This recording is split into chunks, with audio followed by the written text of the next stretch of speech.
নমস্কার বন্ধুরা, আপনি কি এখনো যুবসাথী প্রকল্পে আবেদন করেননি? তাহলে কিন্তু আপনি বড় সুযোগ মিস করতে চলেছেন। অনেকে চেষ্টা করেছেন অনলাইন ফর্ম ফিল আপ করতে, কিন্তু সঠিক পদ্ধতি জানেন না। কেউ আবার ভুল তথ্য দিয়ে আবেদন বাতিল করে ফেলেছেন। আজকের এই ভিডিওটিতে আমি আপনাদের দেখাবো কিভাবে আপনি মোবাইল দিয়েই স্টেপ বাই স্টেপ এই প্রকল্পের জন্য আপনি আবেদন করতে পারবেন। কি কি ডকুমেন্ট লাগবে, কিভাবে রেজিস্ট্রেশন করবেন, আবেদন করার সময় কোন কোন ভুলগুলো করলে ফর্ম রিজেক্ট হতে পারে, সবকিছু বিস্তারিত আলোচনা করব। তাই ভিডিওটা শেষ পর্যন্ত দেখবেন। চলুন শুরু করি।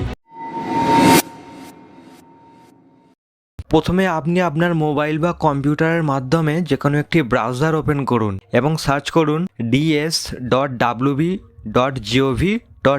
আপনাদের সুবিধার্থে ভিডিওর ডেসক্রিপশনে আমি ওয়েবসাইটের লিঙ্ক দিয়ে দিচ্ছি। ওয়েবসাইটে ভিজিট করবার পর দেখবেন আপনার সামনে এই ধরনের একটি ইন্টারফেস আসবে। ডান পাশের বক্সটিতে দেখবেন নিচের দিকে লেখা আছে বাংলা যুবসাথী প্রকল্প, চেক টু অ্যাপ্লাই। ওই অপশানটিতে ক্লিক করুন। দেখবেন আপনার সামনে একটি নতুন ইন্টারফেস আসবে যেখানে লেখা আছে যুবসাথী। এখানে ডান পাশে দেখুন অনেকগুলি অপশান রয়েছে।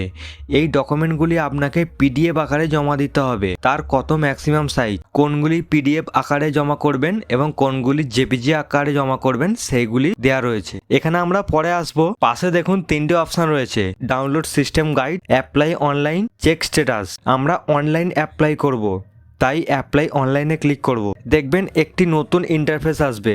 ডান পাশে অ্যাপ্লিক্যান্ট লগ ইন, তার নিচে আপনার মোবাইল নাম্বার লিখতে হবে, যে নাম্বারটি আপনার আধার কার্ডের সাথে লিঙ্ক রয়েছে, এবং অবশ্যই দেখবেন যেন সেই নাম্বারে রিচার্জ থাকে, কারণ সেই নাম্বারে একটি ওটিপি যাবে। নাম্বারটি দেওয়ার পর নিচে ক্যাপচা ফিল করুন। ফিল করে গেট ওটিপি অপশানে ক্লিক করুন।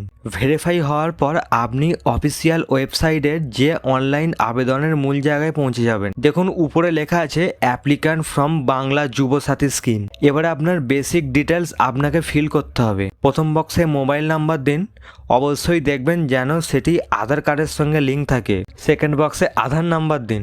এবার নিচের বক্সে আপনার নাম লিখতে হবে। অবশ্যই আপনাকে খেয়াল রাখতে হবে আপনার নামটি মাধ্যমিকের অ্যাডমিট কার্ড অনুযায়ী লিখবেন। এইটাই এখানে লেখা রয়েছে। এখানে আপনাকে একটি গুরুত্বপূর্ণ তথ্য দিয়ে রাখি, আপনি যদি বিবাহিত মহিলা হন, অবশ্যই আপনার পূর্বে অর্থাৎ আপনি যখন মাধ্যমিক দিয়েছিলেন তখন আপনার পদবি অন্য ছিল, এখন আপনার পদবি অন্য। এখানে আপনার নামটি অ্যাডমিট কার্ড অনুসারেই লিখবেন। নিচের বক্সে এবার আপনার মোবাইল নাম্বার দিন। এই মোবাইল নাম্বারটি যেন আপনার ব্যাংক অ্যাকাউন্টের সাথে যুক্ত থাকে। পরের বক্সে আপনার ইমেল আইডি দিন। এবার আপনি আপনার জেন্ডার সিলেক্ট করুন। নিচের বক্সে আপনার ডেট অফ বার্থ দিন। অবশ্যই ডেট প্রথমে, মাস মাঝখানে এবং সালটি শেষে থাকবে। যখন আপনার ডেট অফ বার্থ দেবেন পাশে আপনার বয়সটি ক্যালকুলেশন হয়ে যাবে। নিচের বক্সে আপনার ফাদার্স নেম লিখুন, তার পাশের বক্সে মাদার্স নেম লিখুন। এবার তার পরের বক্সে আপনি যদি বিবাহিত হন তাহলে আপনার স্বামী বা স্ত্রীর নাম লিখুন। এবারে ক্যাটাগরি লিখতে হবে, আপনি কোন জাতিভুক্ত। আপনি যদি জেনারেল হন তাহলে জেনারেলে ক্লিক করুন। এছাড়া এসসি, এসটি, ওবিসি অপশান রয়েছে, আপনি যেটি সেটিতে ক্লিক করুন। তার পরের বক্সে আপনার ম্যারেজ স্ট্যাটাস দেখাবে। আপনি যদি আনম্যারেড বা ম্যারেড যদি হন সেটি আপনি এখানে লিখুন। এবার আপনাকে অ্যাড্রেস দিতে হবে।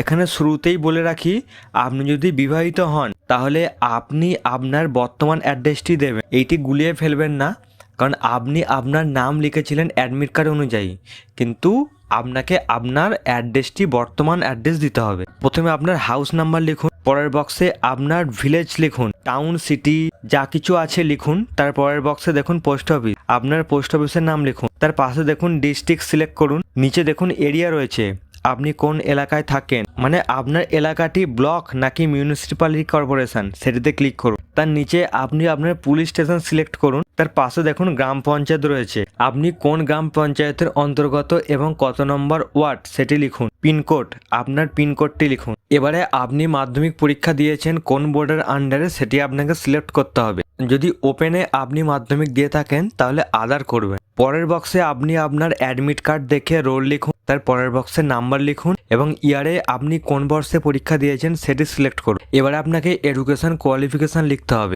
সবচেয়ে উচ্চ মানে আপনি আপনার লাস্ট কোন পরীক্ষা দিয়েছেন সেটি এখানে লিখুন। যদি এইচএস হয় তাহলে এইচএস লিখুন, যদি বিএ হয় তাহলে বিএ লিখুন। পরের বক্সে আপনি কি করেন সেটি লিখুন, আপনার কি পেশা আছে সেটি লিখুন, যদি না থাকে নো করুন। এবারে আপনাকে ব্যাঙ্ক অ্যাকাউন্ট দিতে হবে। ব্যাঙ্ক অ্যাকাউন্ট ডিটেলস দিতে হবে, সেটি অবশ্যই যেন আপনার আধার কার্ডের সাথে লিঙ্ক থাকে। প্রথম বক্সে আপনার ব্যাঙ্ক নেম লিখুন, পরের বক্সে ব্রাঞ্চ নেম লিখুন, তার পরের বক্সে অ্যাকাউন্ট নাম্বার লিখুন। এবারে আইএফসি কোড লিখুন। এবারে আপনি যদি কোনো রকম সরকারি সুবিধা পান, যেমন স্কলারশিপ বা অন্য কিছু হয়, তাহলে ইয়েস করুন। যদি কিছু না পান তাহলে নো করুন। আর যদি পান তাহলে কি পান সেটা নিচের বক্সে লিখুন। সেভ বেসিক ডিটেলসে ক্লিক করুন। এবারে আপনার সামনে ডকুমেন্টস ক্যাটাগরি আসবে। এখানে আপনি আপনার ডকুমেন্টসগুলি আপলোড করবেন। সব কিছু তথ্য পাশে দেওয়া রয়েছে, কত কেবির মধ্যে আপনাকে ফাইল আপলোড করতে হবে, কোনগুলি পিডিএফ, কোনগুলি জেপিজি, সব কিছু মেনশন করা রয়েছে। আপনি দেখে আপলোড করে দিন। আপলোড করার পর দেখবেন এখানে একটি নতুন ইন্টারফেস আসবে। এখানে কিছু নোট রয়েছে, সেগুলি একটু চেক করে নেবেন। সব কিছু যদি ঠিকঠাক থাকে তাহলে ফাইনাল সাবমিটে ক্লিক করুন। এবারে দেখবেন আপনার অ্যাপ্লিকেশান সাবমিট সাকসেসফুল হয়ে গেছে। অ্যাপ্লিকেশান আইডি দেবে, এটি রাখবেন। এটি আপনার স্ট্যাটাস চেক করতে কাজে লাগবে।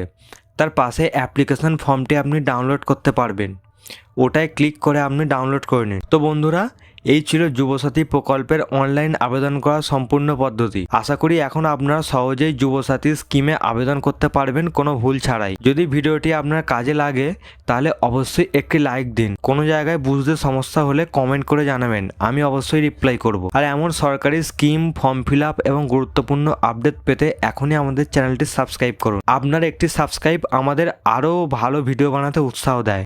ধন্যবাদ সবাইকে, আবার দেখা হচ্ছে পরের ভিডিওতে।